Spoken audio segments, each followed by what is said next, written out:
Hey, this is Chuck, and you are listening to Fans with Bands, the podcast where we talk to the fans and the bands they dig about life, music, and whatever the hell else we want to talk about. Today on Fans with Bands, it's time for Music Notes with Nuno.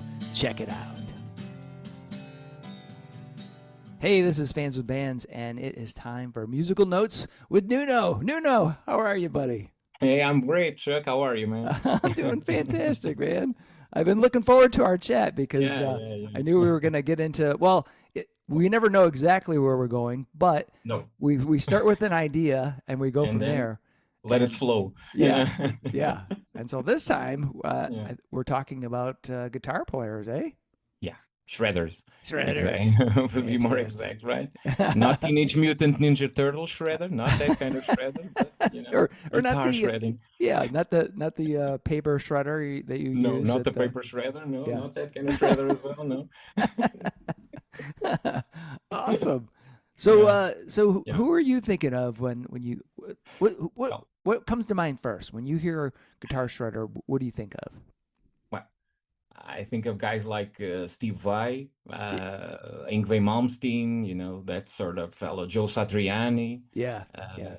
That sort of a fellow. I was thinking about this, when preparing for our conversation, and a friend of mine once told me that very eloquently. He told me that there are two main seismic events in guitar shredding, guitar playing. Yeah. The first would be Jimi Hendrix, when Jimi Hendrix appears in late 60s. And then the second one will be 1978 when Van Halen 1 is released. The first album of Alex Van Halen. So that's kind of two pivotal points in guitar shredding, because when you think about it, before Jimi Hendrix, well, Chuck Berry used to be very flashy when he's playing. He's not a technical player per se, but he was really flashy, doing all those splits, and hanging his guitar, was very visual, And then there was this kind of, more stilted player like Hank Marvin from The Shadows, and I remember also Dick Dale from the Surf Guitar Dude used to be very,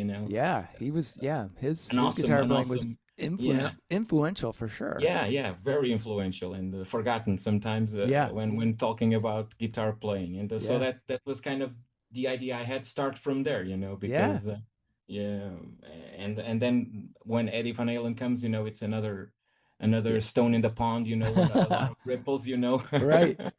And for better or for worse, because I loved. I mean, I can still remember when I when I saw the album, because my friend Jim, I was living over in, for those that know, Michigan area.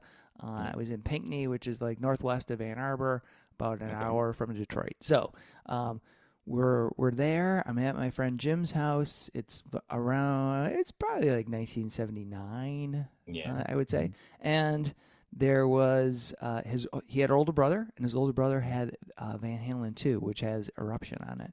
And no, Van Halen 2 doesn't have Eruption. Oh, it has a Spanish Fly. Yeah.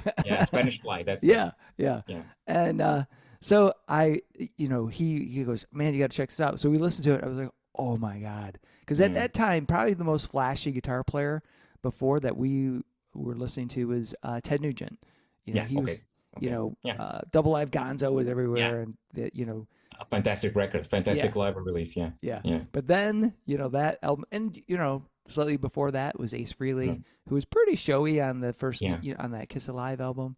But he was more showy than technical, I believe. It was more of it was more the spectacle, the lighting, the smoke coming out of his guitar, his elevated shoes, like I don't know how many feet above the ground, but it was it was those really huge those platform shoes, man. Man. But still his guitar playing is very influential. He's a very economical player, but still he's very elegant in what he plays. I'm not dissing on Ace Frehley, for sure, not in the very least. He's a very competent, albeit straightforward, but it's deceptively simple. His playing is not that simple as people might think at first glance. Those Kiss Alive, Kiss Alive and Kiss Alive 2, he's kicking ass, and it brought that band up from because their studio albums, I know people love them, but they kind of sucked. I mean, until Destroyer, they were kind of whatever. You know, the first release, the self-titled release, I think it's I think it's an underrated release by them. It's a more advanced album than people give it credit for. But then they started, studio albums. Their production is very thin. I feel it lacked the paper live. thin, actually. The live, I mean, just when they played different. live, it was so much more energy. Completely different, completely. Yeah. Actually, I saw on YouTube, I saw these videos from, I think it was a British channel that played the stuff from the 70s, and they were playing live around that time of Kiss Alive and Alive 2, around that time. And they were doing these shows indoors. It was in a very close space, not a stadium, nothing like that, but they were kicking ass, man. They were really good. They were really, really good, because there's all this controversy around which parts were recorded live on Kiss Alive 1. Oh yeah, for sure. Yeah. Which was recorded live, which wasn't, how much studio tampering are we talking about? It's always that's always a controversy, but still that sound, that whole surround sound, it was awesome. It was magnificent. It was like was the biggest band in the world, man. That was, that kind of sound, It was. Yeah, but I agree with you, because their studio releases, until they released on the 80s that album, which is called what? It's got that loud. I want to hear it loud, right between the eyes. What's it called? Something in the night. Not Children of the Night. Might have been, Like, no, not it's not Children. It's man. Yeah, I always get these, this. That was. Were they unmasked at that point? Because that was like in the 80s, right? Yes. I think they were in the midst of hair metal and everything. Yeah, else they became. It was around that time, Creatures of the Night. Creatures of the Night. That's it. Was Creatures of the Night. Vinnie Vincent with Eric Carr on drums, which is that huge rack, It seemed to go on forever. It was even bigger than the one Nico McBrain used in Iron Maiden in the golden age of Iron Maiden. So that was, right. And then he had a tank turret in the front, so that's kind of it's excess all the way, man. Excess all the way. But that studio album, in terms of studio work, I think that album is good. It's got a good punchy sound, a good production, which was something that was lacking from their previous releases, for sure. For sure. Yeah. But when you were talking about 1978, and then we got off onto Kiss, they brought out Rush, right? Was it that time that they toured with Rush around then? Maybe around 1978, I believe so. Around the Hemispheres tour or something like that. Yeah, something like that. Yeah, it was about that time. Yeah. Yeah, crazy. Roughly. Yeah. Speaking of an awesome guitar player, Alex Lifeson, who I think. Yeah. Yeah, when you think about guitar players, he's not one of the first guys you remember, or choose, actually, but he's an awesome guitar player, and an underrated guitar player for sure. Yeah. Because to keep up with those two guys, I know. Easy. Yeah. It's not easy. Think of that. Easy. 3 dudes that are just excel so much, right? Yeah. Now they're doing stuff more, they got in a keyboard player now. They have they have support players with them. Yeah, they have a keyboard player. Well, that'll be interesting. Yeah, because I know they did the Juno Awards recently, right? Yes, they did, and the keyboard player was there. Yeah, he was there. All right, cool. But they played a track from their first release, from I believe the self-titled release. Yeah, Finding My Way or something. Finding My Way, yeah. I believe so. That's definitely a rock and roll album. I'm gonna start singing now, right? Yeah. I'm gonna start yodeling. It's my trademark. I have to yodel. I have to yodel it out so people know it's me. Yeah, but he's a fantastic guitar player. Once there was a discussion on the subject, and a friend of mine told me that he has more pedals than Robert Fripp. So that's saying something. Right? Robert doesn't have so many pedals because the delays, the kind of effects he uses, pioneering, and it's like you said, it's 3 guys on stage. Then one is playing that Moog synthesizer with his feet, right. And Neil Peart was going all, and then the drums would rotate and it would be the electronic part, during the 80s and 90s and beyond. But right, yeah. And his guitar playing, he's a fast guitar player. There's this solo. I don't know if it's the introduction to the Trees, which is an acoustic part. Yeah, it is. Yeah, it's kind of an acoustic part, and he's kind of fly. He's doing some arpeggiated things there. Flamenco almost. Really this guy can really play. Yeah, and I believe he's one of throughout the 80s. I think that he was one of the guys that evolved in a positive way. His sound, it fitted the Rush's sound. Mm-hmm. It fitted Yeah. that kind of 80s spacious, technical, or the electronic, not electronic in the least, but okay, but more synthesized, if you Yeah. will. Yeah. And he played that Yeah, he spectacularly. made the best out of what he could do there, and Yeah, he sure, kind of sure. got into that thing, sort of like Andy Summers, right? Yeah, In sure. Police, Yeah. trying to just be like a supportive role in the band, but also like have some super chops, right? That were kind of go under And the he radar. he has that chops. I have some of his jazz records, and he plays spectacularly. He's a fantastic, phenomenal player, and he had a long career before the Police came along. So Yeah, that's kind of and he had played with Eric Clapton, and all those dudes we know from the 70s and even late 60s. He played with a lot of them, so that kind of speaks volumes to his credit, to his playing, and he's an excellent player. Even though sometimes when you listen to "Don't Stand So oh Close yeah, to Me," yeah, that kind of jolly tune, but yeah, the guitars are there and the drums, it's hard, it's complicated, it's not an easy thing to do. So yeah, that's kind of a very cool thing. yeah. And well, and when you were talking about the kind of jangly guitars that necessarily Yeah, kind of go under the radar, I was thinking of yeah. Elliot Easton too from the Cars. The Cars, yeah, Yeah, yeah, that dude rips. He is yeah. so good.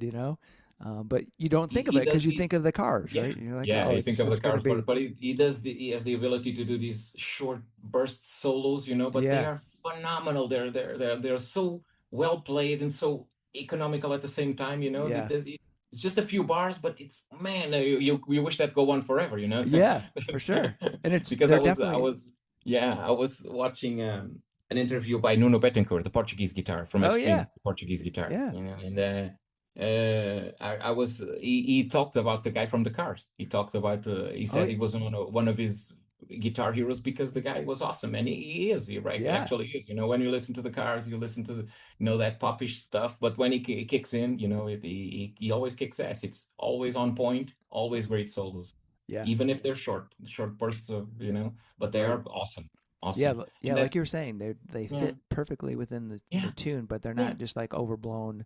They're not Um, intrusive in any yeah. way. They're complementing the song, and that's for me, it's like when you think of The Edge. I think we've mentioned The Oh Edge yeah, before on our for previous sure. conversation, one of our previous conversations. For me, The Edge is not a technical player, and he's not. But if he wants to take an heavy metal, want to do a heavy metal solo, he'll do it. If he wants to, to rip, if he wants Yeah, to do something more indie style, more echoey, he does it all. He can do it all yeah, within the song or the context of the song and what the song needs. And that for me is a type of virtuosity as well.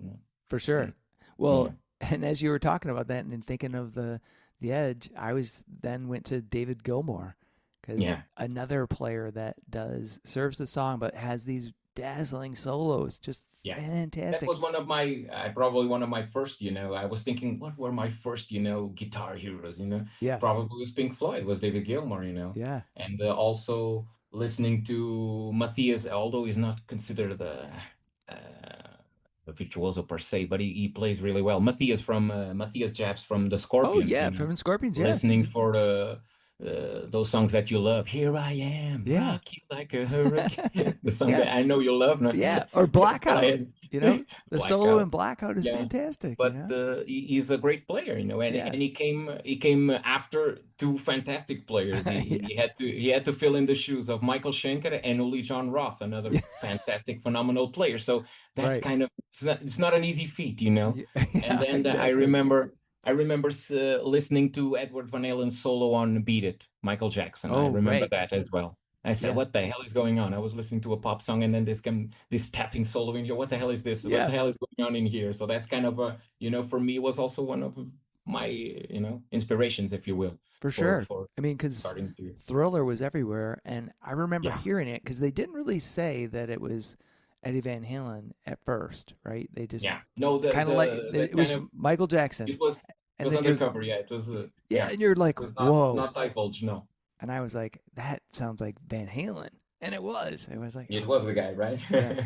You know, around that time, another one that was kind of under the radar, Yeah. that played on another album. So, David Bowie's "Let's Dance," Yeah. that has Stevie Ray Vaughan on it. So Yes, the it is. guitar there Yes. is Stevie Ray Yes, it Vaughan is. before he became like a Yeah. legend. Yeah, Yeah. before he became a star, he saw him in a pub playing or something like that. I Yeah. saw the story goes, and the guy flipped out. I think it was him and Mick Jagger at the time that were watching him live, playing live in this club or this cafe or whatever. Yeah. This little place that where he was playing at the time, and he said, "Well, man, he just flipped, Yeah. So and he became the player. Sadly, he's gone, but he left a mark, an indelible mark in music and guitar shredding, Oh yeah. for sure. Yeah. I felt lucky to see him. I actually saw him and Eric Johnson in. Yeah. I don't know if they did the same. Well, I saw him and Jeff Beck, which Yeah. was phenomenal. What a pairing, right? Yeah, because I have loved Jeff Beck for forever. I mean, that was probably one of the early, like you mentioned, Hendrix, and then getting into like Jeff Beck, and then of course the Maiden guys, Adrian and Dave, and What about Dennis? Don't forget Dennis. Yeah, oh yeah. First record. Don't forget Dennis Stratton, because Dennis Stratton is a fabulous guitar player, and he does some gets amazing lost stuff because on the first. He was only on that first album, but it was awesome, right? Yeah, he was an awesome guitar player. I followed somewhat his career, and in terms of he had a band called Lionheart earlier on early 80s after leaving Iron Maiden, and then he played later. I thought it was on the first record, but no, the Tell No Lies, Praying Mantis. Oh, not really? on the first record. He played with Praying Mantis, but later, on a later incarnation of the band. I thought he was a founding member, but no, that's not crazy. correct. But and I was mentioning to a friend of mine quite a while ago about the two, Adrian Smith and what's the other guy's name? Dave Murray. Dave Murray. Yeah. And I said, Dave Murray is the guy that, usually is more in the back, but when he comes in the front, he burns, man. He burns everything around him. He has this technique, it's unmistakable. He's got completely his. So the way I think of those two guys is like, Adrian is he's got more of a staccato attack. Yeah, sure. A little bit more on the blues end. And then Dave is just super legato. And you think about like trills, like Tony Iommi was awesome at doing this too. Just a hammer on trill. And Dave Murray does that too. Just like you're like, how does it? How the hell does he do that? Right? Because it's not not picked. He's just hammering on. It's like, holy shit! Yeah. It's amazing. He's like, yeah. You only hear, he's picking one note, right? And then it's phenomenal. He's awesome. Yeah, it's like the guys from Aerosmith. Joe Perry and Brad Whitford, because everybody idolizes Joe Perry, but even Joe Perry himself has said that Brad Whitford is a better guitar player than he is. And all the cool solos, when you hear them, that's really Brad. I mean, he's doing the really cool solos, especially on the early albums. Yeah, sure. Because I've always thought that too. Is like everybody kind of idolized Joe Perry. He writes some great songs. Player, But Brad was the dude that ripped up those solos and made them awesome. Brad he's used to be in the background, but when he comes front, he melts that thing. That's a cool thing. It's cool that the guy is content with being in the background, and when he does his stuff, he wants to do it. He does, and he does it perfectly. So that's kind of a cool thing as well. Well, I was thinking of, because you made great points about the kind of those evolutions in guitar playing with Hendrix kind of just changing everything, Eddie Van Halen changing everything. And then in the early 80s, you got those classical influences. So first from Randy Rhoads, Rhoads, sure. Yngwie Malmsteen changed everything with that sweep guitar playing. He changed the map.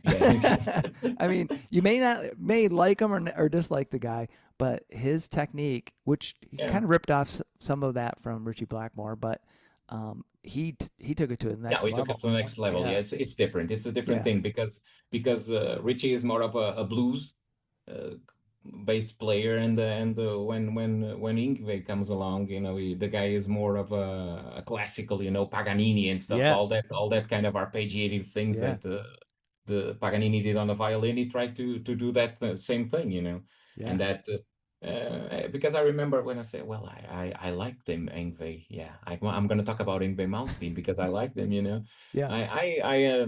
I ended up buying an album by him or listening to him later, you know, Yeah. just 96, I want to say 94, 96, around that time with Right. Magnum Opus.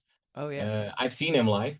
I have somewhere, I don't know where, either here or in my mother's house, I have an autograph by him, you know, Oh, awesome. because I went to see him, and and this guy was with one of these encyclopedias. I've told you this story before. He was opened on the page about Yngwie Malmsteen, and I just, you know, just slapped my ticket on top, you know, and the guy just scribbled in it, and so I have his autograph. And then of course I listened to his first albums, Oh yeah. the Rising Force, the Rising Marching Force. Out trilogy, and those records, you know, fantastic records. But then the guy kind of, you know, got stuck in a rut, you know. Oh yeah. I listen to Malmsteen now, and you know, okay, yeah, yeah, okay, it's technical, it's fast, you know, lightning fast, you know. Yeah. But it's a bit like Steve Vai. He told this in interviews. There are a lot of players that are faster than Malmsteen. Yeah, for sure. You know, maybe that American guy. What's his name? I want to say, man, Chris Impallitteri.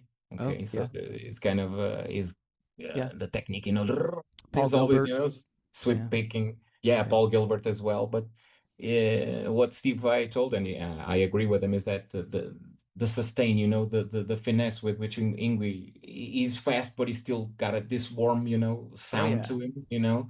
So that's kind of nobody can touch that, you know. They may be faster players, like you mentioned. Paul Gilbert is faster. Even I was going to mention Michelangelo Baccio from Nitro, the guy with the that four. Dude, yeah. That dude's insanely I was going to mention fast. him as well. Yeah. Yeah, that guy, you know. Right. When I listen to him, and he just, you know, he has this strange technique where he rests one finger in the guitar just to get more speed in the, you know, just just below the strings. He just does that. Yeah. That kind of, you know, that kind of thing. And of course, Paul Gilbert uses the drill, the power drill, you know, with the 3 picks, with the 3 picks on the tip. So that's kind of him and oh man, the bass player, man, the guy. Oh, I'm seeing the guy, but I'm not. I'm seeing him live. I've seen him live with Steve Vai, playing with Steve Vai as well. Oh, the guy with Mr. Big. Yeah. He's also with Mr. Big. Billy Sheehan? No, Billy Sheehan. Yeah, that's him. That's him. Yeah, that's him. Pat Torpey on drums, Billy Sheehan on bass, Paul Gilbert on guitar. Yep. And Eric Martin on vocals, I believe. Yeah. That was the lineup, you know. Yeah. But going back to my earliest influences, I would have to say probably for me was Marty Friedman from Megadeth. Oh wow, yeah. Well, yeah. When he joined Megadeth, that was fantastic. Because when I started listening to heavier music, metal, you know, and metal adjacent music, there was, you know, Megadeth was, you know, Countdown to Extinction was out, Rust in Peace was still a thing. So I kind of, you know, I enjoy that, you know. And then I remembered listening to his solo albums, not first, because the first is Dragon Kiss and it's a technical effort. But then, he was in 90s, Cacophony with Jason Becker. Yeah, Jason Becker, another phenomenal guitar player. Yeah. But I must admit that only in recent years have I begun to grasp his playing, because Jason Becker is another level of player. It's like watching that Alan Holdsworth guitar playing, you know. Yeah. Everybody talks about his guitar playing as being beautiful. For me it is, but I don't understand half of it. So for me it's a little bit, you know. And Jason Becker for years was like that for me. Now I can listen to him and I have the brain structure and brain power to process that thing. But man, what a guitar player. And Cacophony, what a great band, what a great power metal band it was. But then when the guy starts recording those albums like Introduction and Scenes and that all ambient stuff, you know, semi or acoustic, you know, so that kind of, you know, what the hell is this guy doing? But I thought it was interesting, you know. I was thinking about Megadeth and what shredding he did in Megadeth, but the guy went the opposite direction, you know. That was it was, it was ballsy, but it was a good move on his part, Right. And later, I lost some interest because he started doing those almost like it sounded like a video game soundtrack because the guy lives in Japan, and he started doing those weird scales and weird sounds and manipulation, and that's kind of not my thing. But introduction, scenes, even the True Obsession album, all these albums feature Nick Menz on drums, so that's a plus for me. So yeah.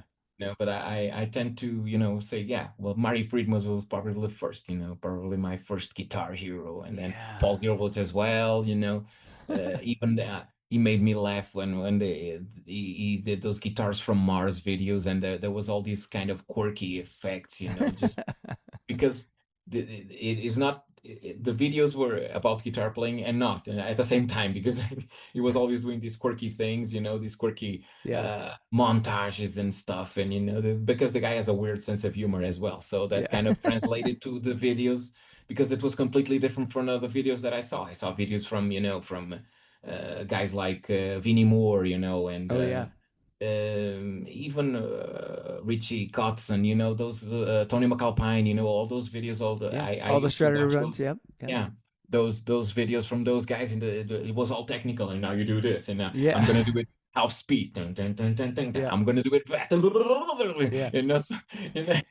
but no, Paul Gilbert was always in a different league, He's an excellent guitar player as well, he's fast as hell, but he tends to, to be.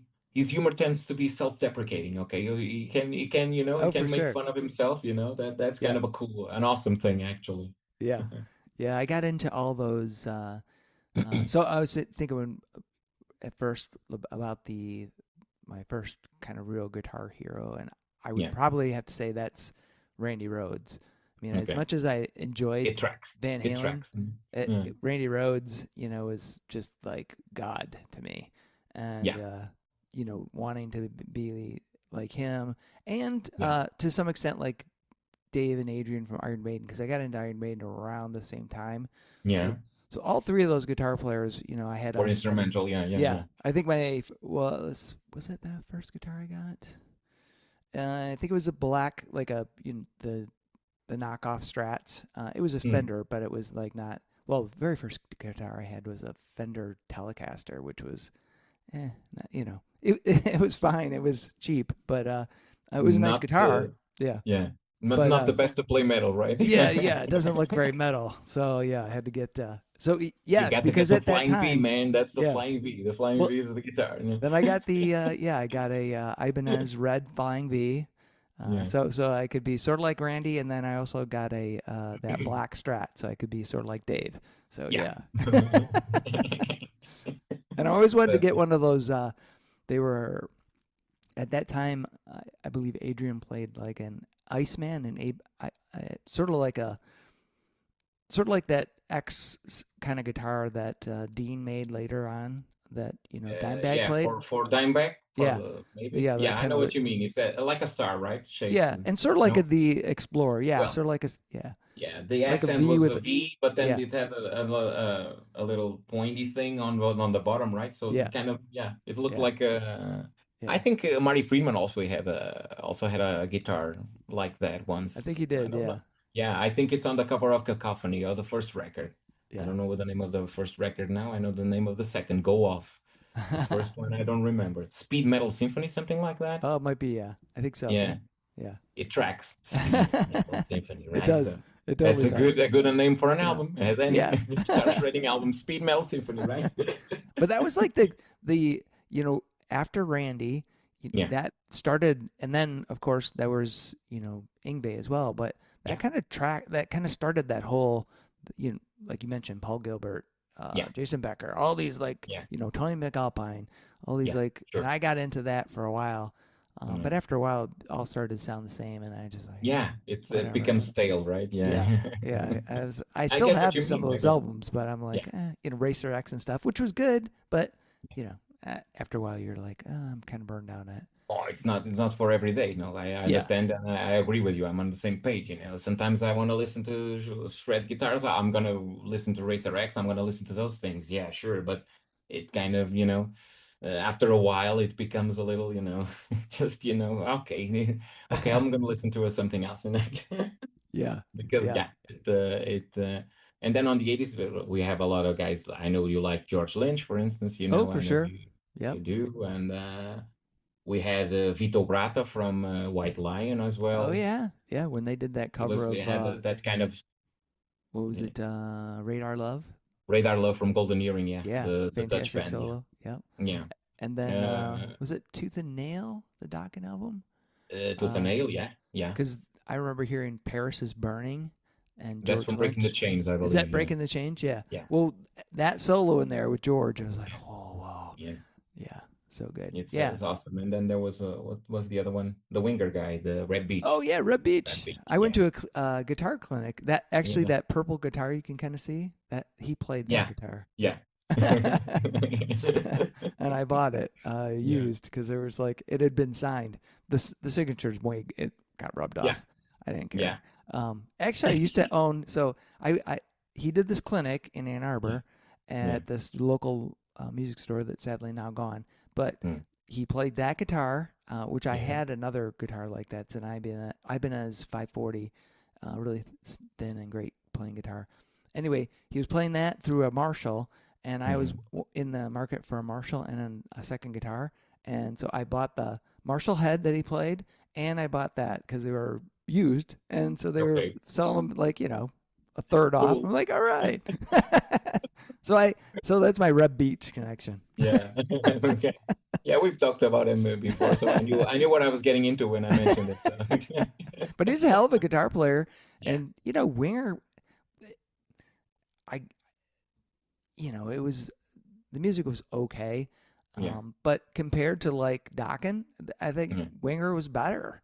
I mean, I think musically. I like George Lynch, as a band, but as a whole, as a whole. Don Dokken could not sing. He could not sing back then. And definitely can't now. But Kip Winger was actually a fairly talented guy.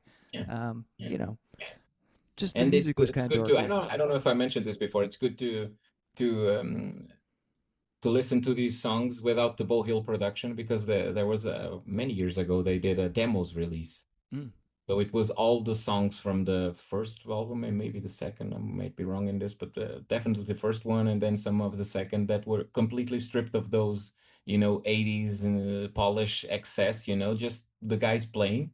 It's a lot rawer. It's more definitely more raw than the final product that came out. Not that I'm saying bad at Bull Hill. Bull Hill is an excellent producer, but he did what he was after. It was what was required of him. He wanted that. They wanted the labels wanted that. He did that. Okay, fine.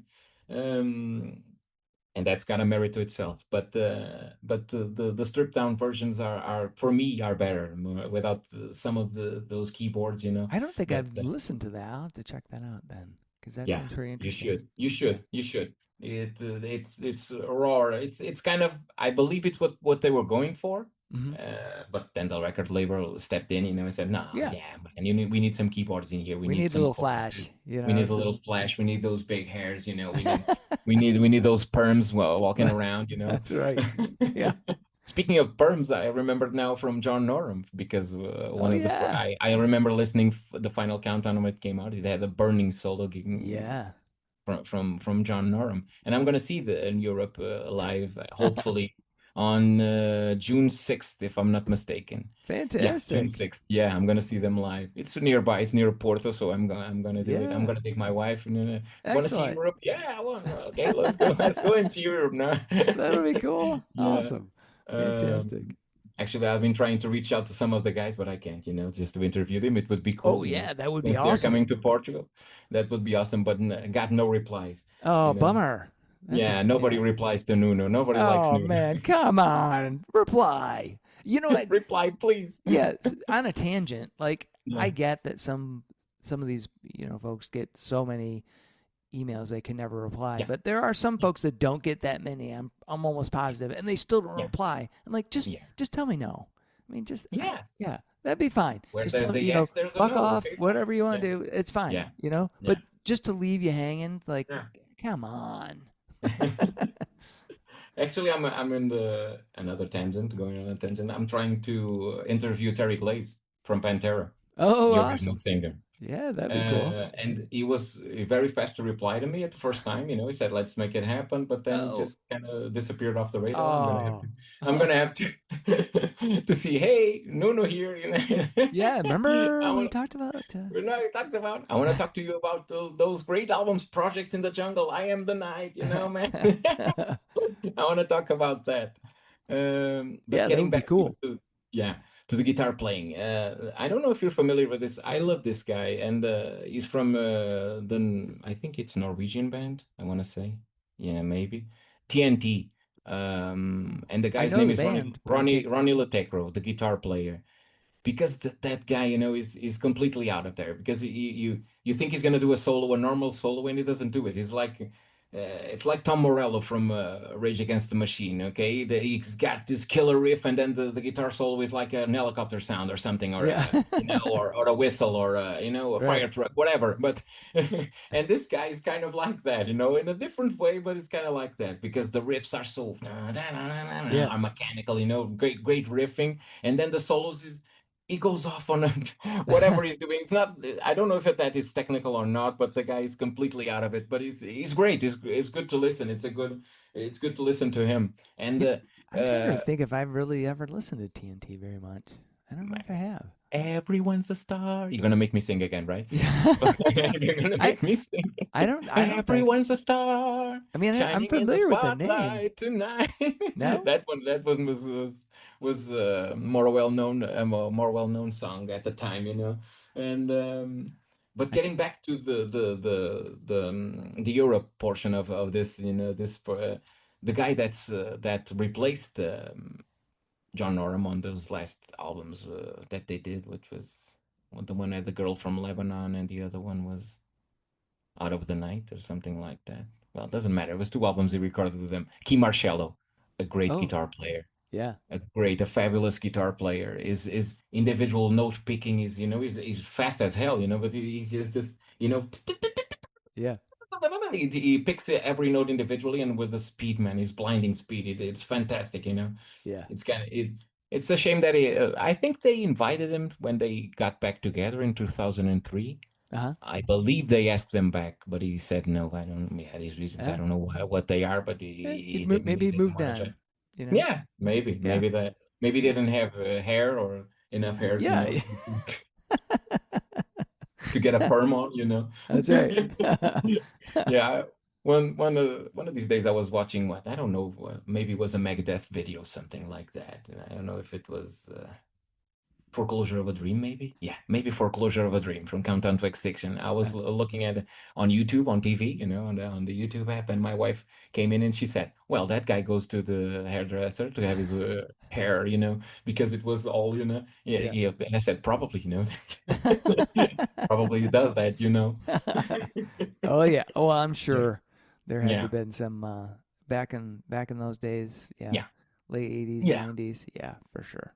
For sure. You listen to a band like Taiketo, for instance, and on the first record the guy is all scruffy, Yeah. no makeup on, and then on the second release there's money, the label has money for them, he becomes with this big hair, and all this makeup, on, Yeah. You're like, But a oh. fantastic band. I love the band. I love Taiketo. I'm not saying bad of Taiketo. I love the band. I love the band. I love the singer, and the guitar playing is also phenomenal.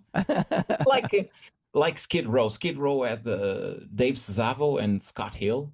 Oh yeah. I think. Yeah. Yeah, a great duo, a great guitar duo. Yep. And I think they're, in terms of hair metal and stuff, adjacent hard rock, and they're kind of forgotten, but they are excellent players, both of them.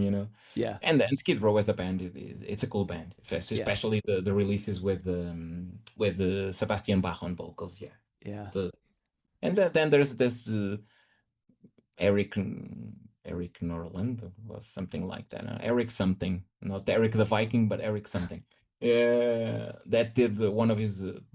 I think it was the last album, the latest studio release. He sang pretty well as well. Yeah. Yeah. Yeah. I can't even remember who. I mean, I remember Skid Row. Yeah. Just but it was in passing, and I just remember not being at that point in time. I'd moved into like thrash world, and I was like, and I don't want anything to do with it because I was actually in a band, and Mm-hmm. our singer was very much Really? into. Yeah, you were. Yeah, I know. And our singer was very much wanted to do these covers of Skid Row, and I'm like, Yeah. fuck Skid Row, I'm never fucking playing that shit, because at the time I'm listening to like, Yeah. Slayer and Metallica and Pantera, Pantera, Angel Rothschild Witch, America. Heathen, Forbidden, Death Yeah, Angel. So Forbidden. I'm like, Yeah. oh, speaking of guitar players, those dudes, that Yeah. was also very influential for me. Mm. I can never remember how to say Craig's last name. Is it Luciero? Luciero? I think that's it. Sounds great, Luciero. Yeah, sounds good. Craig Luciero, and then Tim Calvert. The who two ended guys. up- Yeah. You mentioned it. Who ended up playing with, Jeff Loomis in Yeah. Nevermore. My God, Nevermore. oh man, so Yeah. good. Yeah. Yeah. In terms Yeah, of Jeff current, Loomis is a great guitar player. oh my God. I don't for the life of me, I never got into the guy that used to play for Nevermore and then went to play on two releases for the Megadeth, Chris Broderick. I'm never into that guy. Yeah. I was Yeah. never into that guy. Yeah. I'm sorry. He played in a couple other bands, and I was not I'm sure a huge fan. lot of people, there are huge fans out there. I'm sorry for them. And Yeah. cool for them, actually. Cool. Right. Yeah. But for me, man, no, that even in Megadeth, I couldn't, another solo by this guy. And it seems like he's sweeping the guitar, is kind of removing the dust from the. Yeah. Just doing that, man. I know that's hard. It's a physical exercise, and it's very difficult to achieve. I get that. I respect that on a physical level. Yeah. But on a playing level, man, go. Oh, I know. And go read that book, man. When you see like some of those videos where Chris was in the band with Jeff, the difference is night and day for me because Jeff sounds so he's got organic, right? Yeah, and emotional, and he's got the bends where they need to be, and just it sounds beautiful, and he plays fast. I mean, the Godless Endeavor, sure. It's sweeping mania, alternate picking, crazy. Yeah. But it's so tasteful. It sounds so good. It is.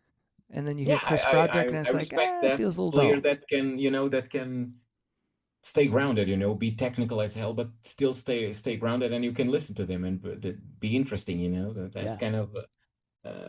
For instance, for me, Tony McAlpine is one of those players. He's an exceptionally gifted technical player. He is. Yeah.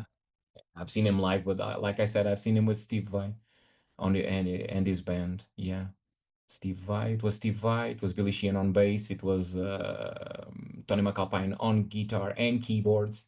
Oh wow! And sadly, I didn't see Virgil Donati on drums because on the European leg of the tour, it was Jeremy Colson.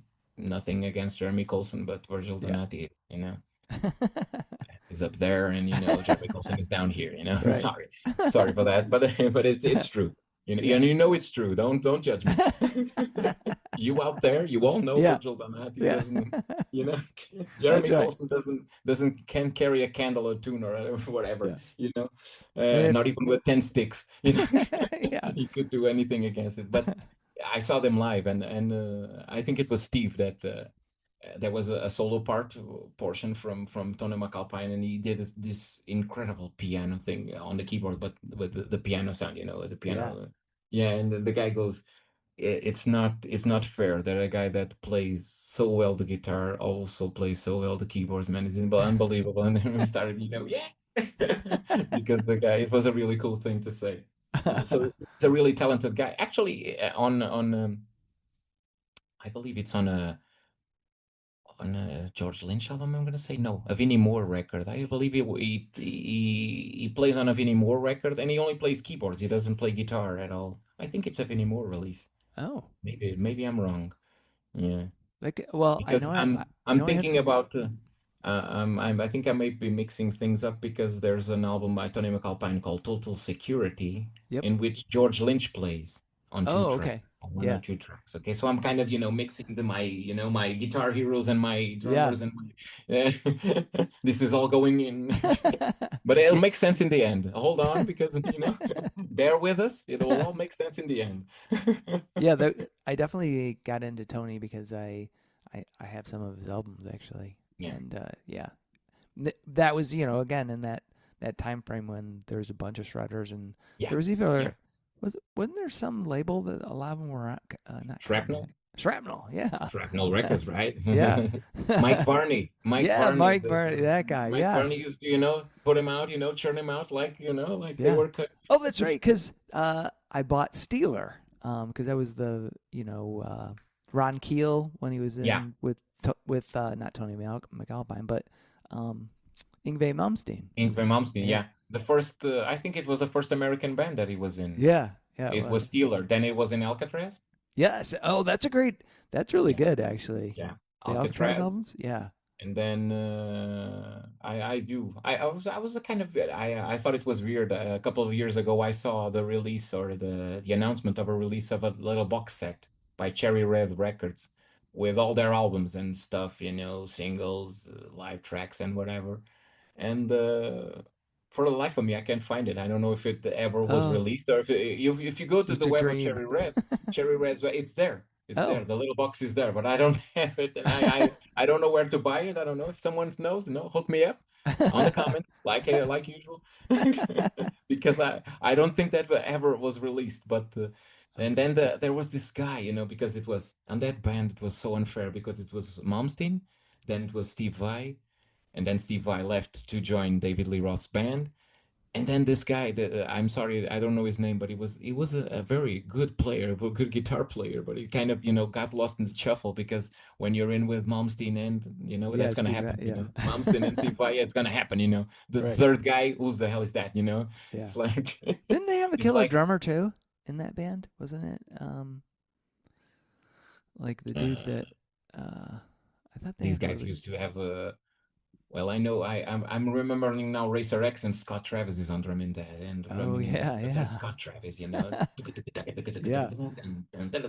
I'm gonna start singing again. Shut up, Nuno. I'm gonna start not singing, yodeling. This is just yodeling. As I do on my short videos, I sing a lot, I'm doing a quick look here to see. Yeah. Yeah, I don't see it. I thought maybe I knew who it was, but no. I know the keyboard player was Jimmy Waldo. Yeah, that's the name I remember from Alcatraz, from the band. I remember that name. And Graham Bonnet, of course, on vocals. Yeah. Because the first time we spoke, I didn't remember his name, Graham Bonnet, but now I do. So on the very first conversation we had, I couldn't name the guy. Now I can. Sorry, Graham. Yeah, sorry. Graham. I love you. Oh man. I was thinking of another guitar player because we mentioned like being into shredders and then that can be a little bit of a fatigue. I really got into around that time, like early 80s, into David Bowie and Mick Ronson. His guitar playing, oh my God, so good, especially. But then we are, at this portion of the conversation, we're going to get into the underrated and forgotten players of the world. Yeah. So, Mick Ronson would be one of them, for sure. Yeah. Another guitar player that is not mentioned in the same bracket as, the David Gilmours of the world or something like that would be Rory Gallagher, which is a fantastic player.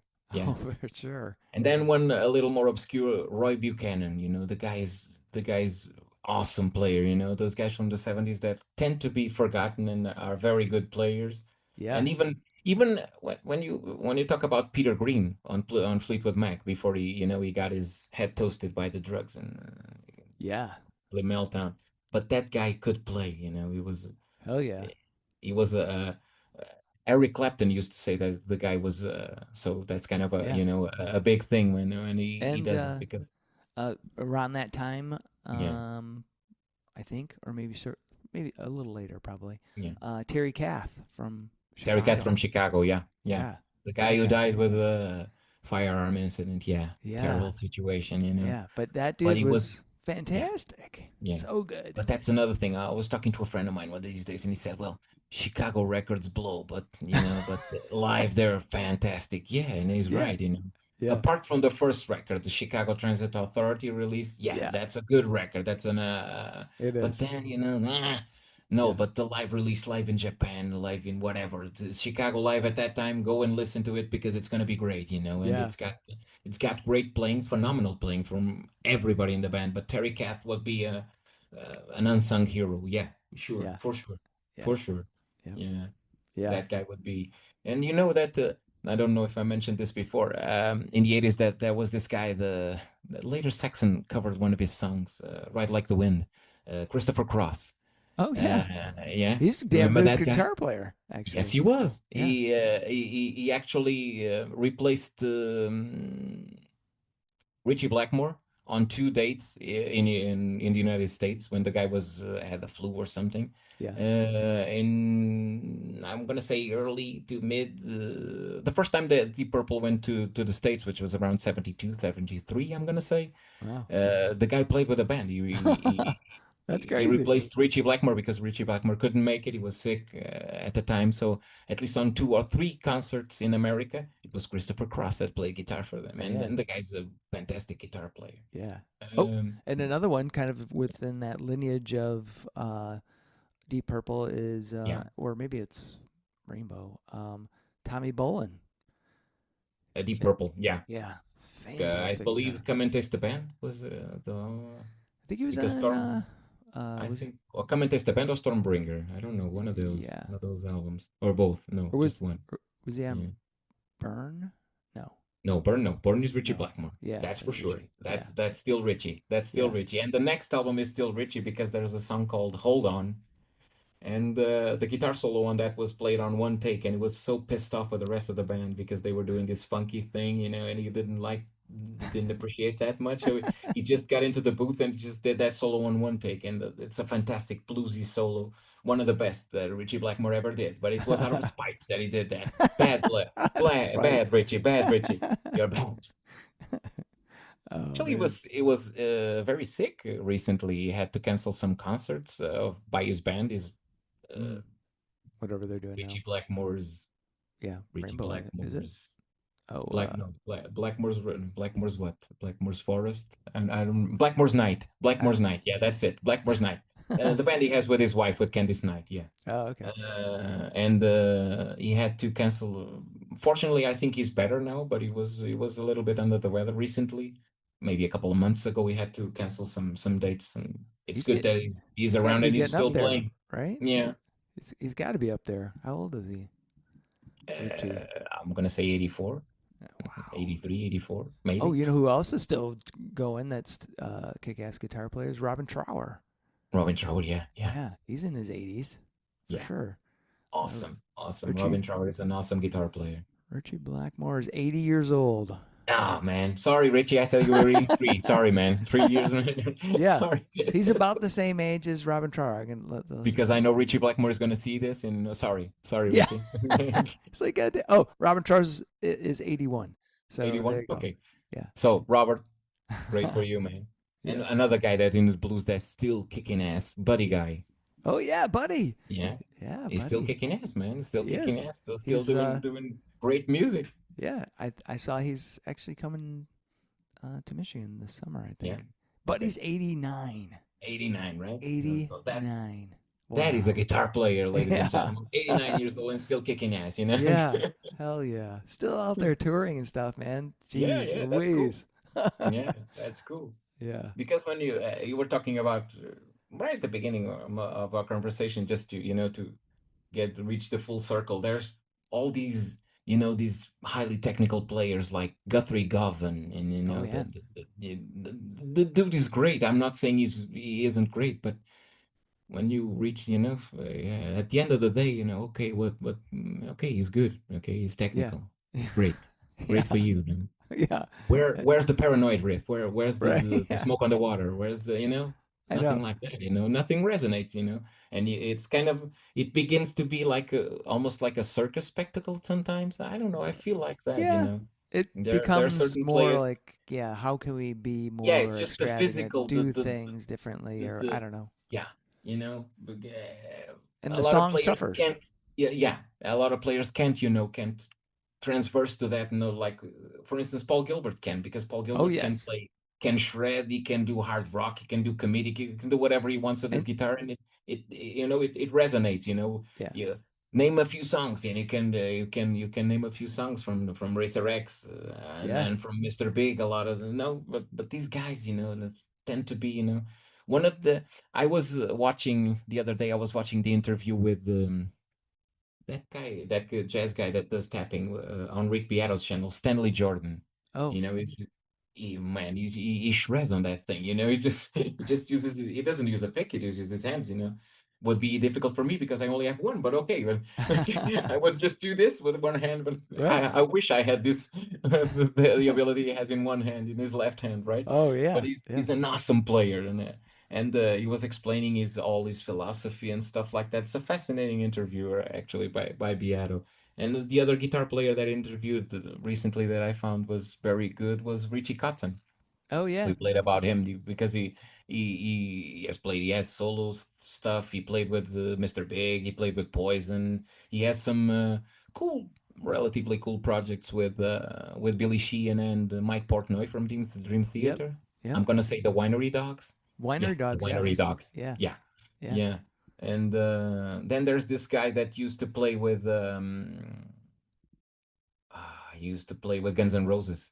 Bumblefoot, Ron Thal. Oh yeah, Ron Thal. Yeah. Use that double-necked guitar, one with fretless, that kind of looks like, Yeah. The guy can really shred, man. That guy can play I don't know how we can, carry that kind of guitar, because that's huge, man. That's I don't know how many pounds that is, but the guy can really shred that thing off. And he's an interesting player, and even in his solo records, he tends to be a little more comedic. It has a lot of stuff going on. It's not just just shredding for shredding's sake. So there's good riffs and good songwriting that makes it so when he is just doing some crazy solo, it sounds in context. It doesn't sound like just mindless riffing, right? I saw him with the Metal Allegiance. Remember that kind of like best of band? It had Chuck Berry and I know it. Marcus Asaguea and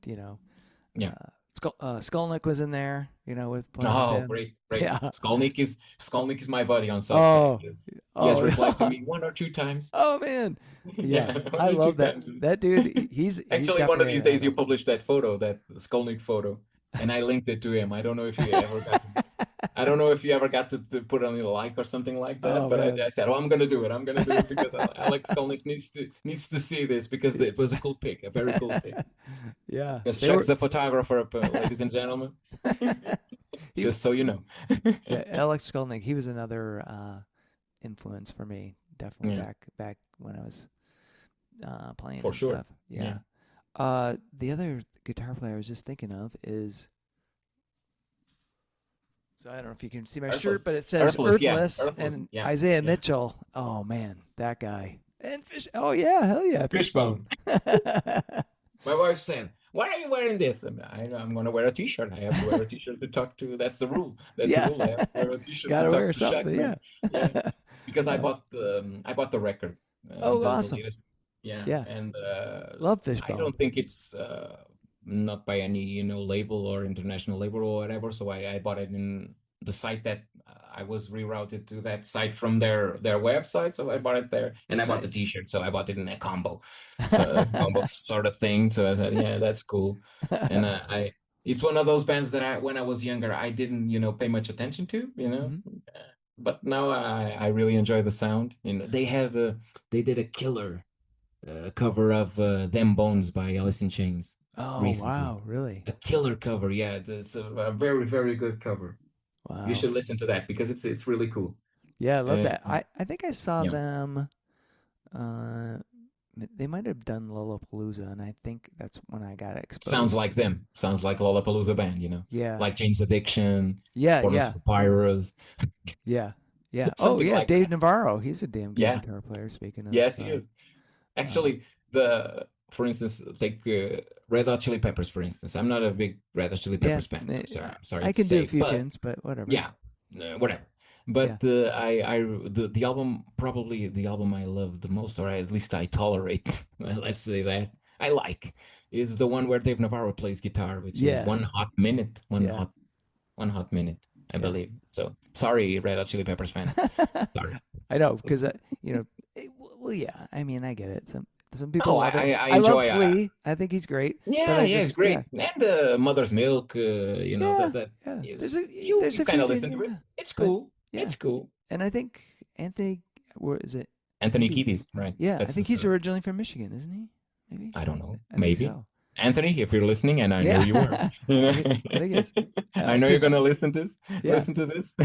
yeah. Just like Maynard from Tool, he's from Michigan. So. Oh, that's my buddy. My tool. That's my buddy. He likes my reviews on Loudhailer. So yeah, There you kudos to him. go. Fantastic. Actually, I saw today or yesterday. I saw on Facebook the guys from Crimson Glory uh, Yeah.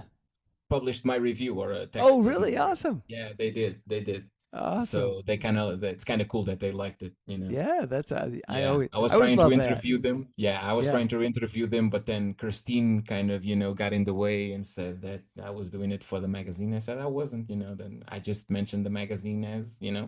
as you, but right, Oh, for sure. I'm Yeah. Nuno from Substack. I work on Loudhailer. That would Yeah. on that Share it on that away. note, but yeah, but Crimson Glory for me is one of I always loved Crimson Glory. I would love to interview the guys, from the band, but whatever, no Yeah, biggie. yeah. When you hear this, you're gonna regret it because we're gonna be big. Me and Chuck, we're gonna be huge around. Yeah. There you go, man. Yeah. We gotta we'll set our sights on a few a few people that are diehard music fans, heavy fans, because I think that's where, it's not that there's not people out there doing it, but not enough. You can get 8,000 people talking about, I don't know. Yeah, what we're doing here, indie rock cool, or whatever, but sometimes two dudes talking about music, and I think we do a good job. People tend to like it, I've seen some very positive comments on our conversations. The ones that are not positive, screw you. I don't care. All I've seen is good. All I've seen is good. Yeah, me too. So that was kind of, but it's important, I love having a good conversation, especially about music. So it kind of bring the word out, and we didn't talk about Michael Schenker yet. Not even, I know. We didn't talk about him, right? We left him off. Yeah. Because he's, that's another guy, just like so good. So good. Yeah. I was it yesterday or the day before? I saw a video by a guy that hasn't gotten back to me, Phil Aston from Now Spinning magazine. He hasn't gotten back to me. I want to talk to you. Phil, if you're listening to this, I want to talk to you.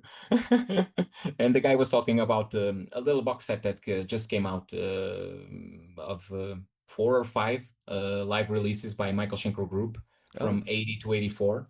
Okay, so he was saying that the sound was great. He was saying because he told the audience, told us that it was probably his favorite guitar player, and I'm on board with that. And it's a fantastic player. Melodic when it has to be, aggressive when it has to be. But he's got some killer riffs.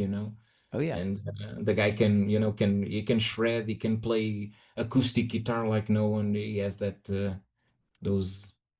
I don't know how we call them. Thank you there. Thank you 1, thank you 2, and thank you 3. So a lot of thank yous, and they're all the acoustic guitar playing, and he's doing all these sounds, all these like sirens and stuff. He pulls off all these sounds from his guitar. It's fantastic. Yeah. Mikey, if you're listening to me, Yeah. you know my number. Yeah. Somebody shared, it tagged me on a video recently of him playing. I don't know where it was, but they said, because I, have been sort of obsessed with his UFO stuff, especially Rock Bottom and Lights Out, and he's playing Rock Bottom. And that riff is deceptive. It sounds simple, but it's deceptively just slightly hard to play, at least for me. No, it's got this so kind of twist, It's kind of twisty and serpentine riff. It's not. It sounds simple, but it's not that simple. I get what you mean. To play it in time and play it like him, you're just like, oh man. Actually, the guy was also the Phil Aston. If you're listening, Phil, I want to talk to you. And I know you are. Don't hide. Don't be shy. He was talking about the latest UFO re-release of what was it? The Wild, the Weird, and the Innocent. Wild, the Weird, and the Innocent. Oh, The Weird, the Wild, and the Innocent. It was with Paul Chapman. It was the second album because there's Schenker Exits. There's the first album, which is called No Place to Run, produced by Sir George Martin from the Beatles fame. Just a little snippet, just to know that I know my stuff, And then the second release is The Wild, the Weird, the Wild, the Wilding, and the Innocent. Yeah, I think it's called like that. And he says that that record, and I was listening to it today, and it's a fantastic record. Even Paul Chapman is a great guitar player. And he used to be in UFO. People don't tend to before he substituted Schenker in the band. There was a time, maybe 2 or 3 concerts, not more than that, but when there were 2 guitar players, Michael Schenker and Paul Chapman. But then Michael Schenker said, "Nah, I'm not going with that. I'm not comfortable with having another lead guitar player with me." So the guy was booted from the band, and he formed another band, and Lone Star. He formed Lone Star. There's 2 releases, 2 very interesting releases. And then when Schenker got fed up with being beaten up by Phil Mogg, because the guy used to be mean as a snake, and he used to beat him up literally. Yeah, oh, really? If the guy wasn't in line, Phil Mogg is that kind of guy, And not pissing on Phil. I love Phil. I love Phil Mogg. I love Phil Mogg. I love him. Yeah. I love him to death. He's one of my favorite vocalists. But the guy, he has a temper. Not necessarily a nice dude to be around. Not necessarily a guy, a nice guy. And he used to. Michael Schenker used to have the short end of the stick, so to speak. So that kind of the other guys not so much, but him, he used to. So that's kind of one of the reasons that he left the band, or the main reason actually. He left the band in the early 80s, late 70s. Yeah, I was just looking. Looks like he was on Mechanics. The last time he was on was Mechanics in 82. Yes. And then, so the Wild, the Willing, and the Innocent would be 81, probably, right? Yeah. Then we got Neil Carter. It looks like Neil Carter is the keyboard player, right? Yeah, they don't list any guitar players here in the next album. After Paul Chapman, there was this guy, this American dude called Atomic X something. Oh, that guy! X. I Atomic. I think I interviewed that dude. You did? Yeah. Atomic something. I don't know what it is. Something atomic. I don't know. Yeah, but he has X, right? It's like Atomic X. Yeah, that's it. Yeah. The Wild, the Willing, and the Innocent was 81. That's it. That's he the record that he in 80 on No Place to Run. No Place to Run. Yeah. That's it. Yeah, and, crazy. The guy, he could play. He could really play and fit the song, and he was a good songwriter. Yeah. And those Lone Star releases are also very interesting. I think he has two releases by that band, Lone Star. Yeah. Right. And that's also very interesting. Yeah. Crazy, man. Yeah.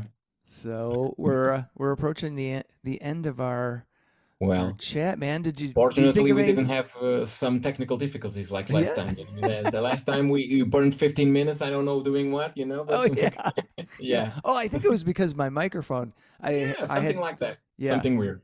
Oh yeah. Stuff that happens, ladies and gentlemen. When you're live, you're live. That's right. You just go with the flow. Yeah. You're just like, come on. Awesome, man. Well, we'll have to. We've got plenty of other. Topics lined up. Yeah. So it'll be awesome. People are eager to hear what we have to say about stuff. What are those two goofballs going to talk about? What are they doing? What's the topic? I bet it's something very interesting, very challenging. And these dudes are professional. They know what they know what they're talking about. They know their stuff. Man. Yeah. Oh man, awesome. Well, buddy. Thank you again for being on Fans with Bands, for doing this with me. I appreciate it. Pleasure, as always. And we'll do this again soon. Yeah, sure. All right, man. See ya. All right. It is always a great time talking with my friend Nuno. Be sure to check out the show notes for links to all the bands, music, and books mentioned in this episode. Bands are nothing without you, the fans. Purchasing music and merchandise is critical to their survival. If you can help out your favorite bands, please do. If you're in Michigan, consider following the Playing in Detroit Area Tonight and SE for Southeast Michigan Music Facebook pages. They are fantastic places for fans and bands to support each other and share our combined love of music. Thank you all so much for listening. Be sure to hit subscribe on your favorite podcast service to get each and every episode of Fans with Bands. Spread the word by rating the show, telling your friends, telling your neighbors, telling your family, telling your priest, tell everyone, and leave a comment. We want to hear what you think. You can keep in touch by following us on social media. This is a Life in Michigan production. Until next time, be well and kick out the jams.